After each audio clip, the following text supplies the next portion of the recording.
வணக்கம் மக்களே, welcome to educated இந்த யூடியூப் சேனல். நான் நேகே மக்கள் வீடியோ கிளாஸஸ். இந்த வீடியோவில் எஜுகேஷன் மெத்தடாலஜியில் யூனிட் 1 பெர்ஸ்பெக்டிவ்ஸ் ஆஃப் எஜுகேஷனில் கூடிய 12th டாபிக் ஓப்பன் ஸ்கூலிங். அதை பற்றி தான் நம்ம பார்க்குறோம். திறந்த பள்ளி கல்வி. ஓப்பன் ஸ்கூலிங் அப்படின்னா என்னென்னா அதுக்கான டெஃபினேஷன் பார்ப்போம். திறந்த பள்ளி கல்வி என்பது சுய கற்றல் பொருட்கள் மற்றும் ஆதரவு சேவைகள் மூலம் நெகிழ்வான கற்றல் வாய்ப்புகளை வழங்கும் ஒரு கல்வி அமைப்பாகும். ஓகேங்களா? Flexible learning. ஒருத்தவங்க வந்து ரெகுலராக இருக்கக்கூடிய அகாடமிக்கு வந்து மெயின் ஸ்ட்ரீமில் வந்து என்னால் ஸ்கூலுக்கு போக முடியாது சார், பல காரணங்களாக இருக்கலாம். ஓகேங்களா? ஃபினான்ஷியல் சுச்சுவேஷன்ஸாக இருக்கலாம், இல்லை ஃபேமிலி இஷ்யூஸாக இருக்கலாம், இல்லை சொசைட்டல் இஷ்யூஸாக இருக்கலாம். அந்த மாதிரி அப்போ அவங்களும் பள்ளி கல்வியை பெற வேண்டும் என்பதற்காக கொண்டு வரப்பட்டது தான் இந்த திறந்த பள்ளி கல்வி. இது வழக்கமான வருகை, நிலையான நேர அட்டவணைகள் அல்லது வயது வரம்புகளின் கட்டுப்பாடுகள் இல்லாமல் கற்றவர்கள் தங்கள் கல்வியை தொடர அனுமதிக்கிறது. ஓகேங்களா? திறந்த பள்ளியில் வந்து ஃப்ளெக்சிபிளாக இருக்கலாம். ரெகுலர் அட்டண்டன்ஸ் கிடையாது, ஃபிக்ஸ்டு டைம் டேபிள்ஸ் இதுக்குள்ளே நீங்கள் முடிக்கணும் அப்படின்னு கிடையாது, லைக் ஏஜ் ரெஸ்ட்ரிக்ஷன்ஸ் கிடையாது. எந்த வயதில் இருக்கவங்க கூட லைக் அதை வந்து படிக்கலாம் அப்படின்றது. அடுத்து கீ கேரக்டரிஸ்டிக்ஸ் பாருங்கள். இதில் இருக்கக்கூடிய முக்கிய கூறுகள் அப்படின்னா ஃபர்ஸ்ட்டு ஓப்பன்னஸ், சேர்க்கைக்கு மேல் வயது வரம்பு இல்லை.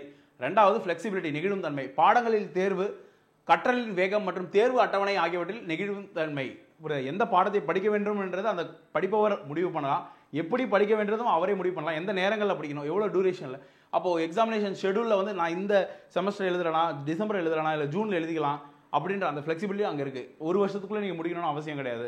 குறிப்பிட்ட காலங்கள் 2 years 3 years இல்லை 4 years அப்படின்னு கொடுப்பாங்க. அடுத்து அக்சசபிலிட்டி. ஓகேங்களா? அக்சசபிலிட்டி அப்படின்னா லைக் எஜுகேஷன் கல்வி தொலைதூர மற்றும் சேவை குறைவான மக்களை அடைகிறது அப்படின்றாங்க. அக்சசிபிலிட்டினா யாரெல்லாம் சென்று அடையும் அப்படின்னா கல்வி தொலைதூரம் மற்றும் சேவை குறைவான மக்களை அடைகிறது. ரொம்ப தூரமாக இருக்கக்கூடிய லைக் இடங்களில் வேலை செய்கிறவங்க அந்த மாதிரி மக்களை கூட இந்த ஓப்பன் ஸ்கூலிங் வந்து போய் சென்றடைகிறதுக்கு வாய்ப்புகள் இருக்குது. அடுத்து செல்ஃப் பேஸ்டு லேர்னிங். கற்பவர்கள் தங்கள் வசதிக்கு ஏற்ப படிக்க முடியும். அவங்க வந்து நான் வந்து காலையில் நைட் ஷிஃப்ட் முடிச்சுட்டு காலையில் வந்து படிப்பேன் சார், படிக்கலாம். உங்களுக்கு வந்து எக்ஸாம் மட்டும் நீங்கள் எழுதினா போதும், அது உங்கள் டைம் அப்படின்ட்டுருவாங்க. மல்டிமீடியா அப்ரோச், புக்ஸ் வச்சு படிக்கலாம், வீடியோஸ் பார்க்கலாம், யூடியூப் சேனல்ஸ் பார்க்கலாம், ஆப்ஸில் உங்களை டவுன்லோட்ஸ் பண்ணிக்கலாம். Uses various instructional materials and technologies, பல்வேறு அறிவுறுத்தல் பொருட்கள் மற்றும் தொழில்நுட்பங்களை பயன்படுத்துகிறது. அடுத்து the types of open schooling systems பாருங்கள். Single mode institutions. லைக் இதில் இருக்கக்கூடிய வகைகள்லாம் என்னென்ன திறந்த வெளி பள்ளிகளில் அப்படின்னா, முதல்ல ஒரு சிங்கிள் மோட்னா ஒரு பண்பு மட்டும் பண்ணுறவங்க, அவங்க வந்து ஓப்பன் ஸ்கூலிங் மட்டும் பண்ணுவாங்க. திறந்த தொலைதூர கல்விக்கு மட்டுமே அர்ப்பணிக்கப்பட்டவை. ஓகேங்களா? அவங்க வேலை அது மட்டும்தான். எடுத்துக்காட்டு வந்து பார்த்தீங்க அப்படின்னா திறந்த பள்ளி கல்வி நிறுவனம் NIOS சிறப்பு உள்கட்டமைப்பு மற்றும் வளங்கள் கொண்டிருப்பாங்க. அவங்க வந்து அவங்களோட வேலையை ஓப்பன் ஸ்கூலிங்கை மட்டும் பண்ணுறது. அடுத்து டூயல் மோட் இன்ஸ்டிடியூஷன், இரண்டும் வழங்குவாங்க. For example Bharathidasan university, Bharathiar universities அந்த மாதிரி. வழக்கமான மற்றும் திறந்த பள்ளி கல்வி இரண்டையும் வழங்குகின்றன. பகிரப்பட்ட வளங்கள் மற்றும் ஆசிரியர்கள், ஷேர்டு ரிசோர்சஸ். அதாவது அங்கே ஒரு ஹிஸ்ட்ரி டிபார்ட்மெண்ட் இருக்கும், அவங்க வந்து ஆஃப்லைன் பீப்புளையும் பார்ப்பாங்க, லைக் டிஸ்டன்ஸ் எஜுகேஷனும் அவங்களே மெயின்டைன் பண்ணிப்பாங்க. அப்போது ஆசிரியர்கள் வந்து பகிர்ந்து கொடுக்கப்பட்டிருப்பாங்க, ஒருத்தவங்க வந்து நோட்ஸ் ப்ரிப்பேர் பண்ணுவாங்க, அந்த மாதிரி வேலைகள் பண்ணுவாங்க. Example state open schools operating under the regular boards. For example Tamil Nadu open school, open universities. ஓகேங்களா? அடுத்து கன்சார்டியம் அப்ரோச். கன்சார்டியம் அப்ரோச்னா பல நிறுவனங்கள் சேர்ந்து ஒரு கோர்ஸ் வழங்குறது. பல நிறுவனங்களுக்கிடையே ஒத்துழைப்பு, பகிரப்பட்ட பாடநெறி அபிவிருத்தி மற்றும் வழங்கல், வள உகப்பாகம் மற்றும் கடன் பரிமாற்றம். கிரெடிட் அப்படின்னா மதிப்பெண் பரிமாற்றம் அப்படின்னு வச்சுக்கோங்க. லைக் இது எல்லாமே வந்து பார்த்தீங்கன்னா கன்சார்டியம் அப்ரோச்.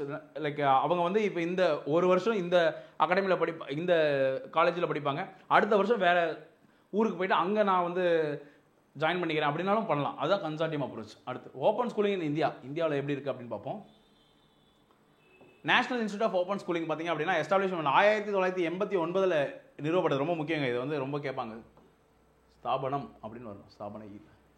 அட்டானமஸ், கல்வி அமைச்சர் தன்னாட்சி அமைப்பாக செயல்படுகிறது. ஓகேங்களா? இது வந்து ஒரு தன்னாட்சி அமைப்பு. ப்ரோக்ராம்ஸ் ஆஃபர், அவங்க என்னென்னலாம் ஆஃபர் பண்ணுறாங்க அப்படின்னா இடைநிலை கல்வி 10ஆம் வகுப்புக்கு, அடுத்து 12ஆம் வகுப்பு ஓப்பன் பேசிக் எஜுகேஷன், திறந்த அடிப்படை கல்வி. அடிப்படை கல்வி அப்படின்னா 5th ஸ்டாண்டர்ட் வரைக்கும், 8th ஸ்டாண்டர்ட் வரைக்கும். அது மாதிரி வொகேஷனல், தொழில்சார் கல்வி கொடுக்குறாங்க. லைஃப் என்ரிச்மெண்ட் ப்ரோக்ராம்ஸ், வாழ்க்கை மேம்படுத்துதல் திட்டங்கள். ஓகேங்களா? லைக் அந்த மாதிரி டிப்ளமோஸ் அந்த மாதிரி கூட அவங்க கொடுக்குறாங்க. Certificate programmes. அடுத்து கீ பாயிண்ட்ஸ் டு ரிமெம்பர் அப்படின்னா நினைவில் கொள்ள வேண்டிய முக்கிய புள்ளிகள் அப்படின்னா திறந்த பள்ளி கல்வி, வயது வரம்பு மற்றும் கடுமையான அட்டவணைகள் இல்லாமல் கல்வியை வழங்குகிறது. NIOS என்பது 1989 நிறுவப்பட்டது. இந்தியாவின் முதன்மையான திறந்த கல்விக்கான ஒரு நிறுவனமாகும். 3 வகைகள்: ஒற்றை முறை, இரட்டை முறை மற்றும் கூட்டமைப்பு அணுகுமுறை. நெகிழும் தன்மை, இதனுடைய சிறப்பம்சம் நெகிழும் தன்மை, அணுகல் மற்றும் சுயவேக கற்றலை ஊக்குவிக்கிறது. அடுத்து தொலைதூர மற்றும் சேவை குறைவான மக்களை திறம்பட சேவை செய்கிறது இவங்களுடைய நோக்கமாக இருக்கு. நன்றி மக்களே.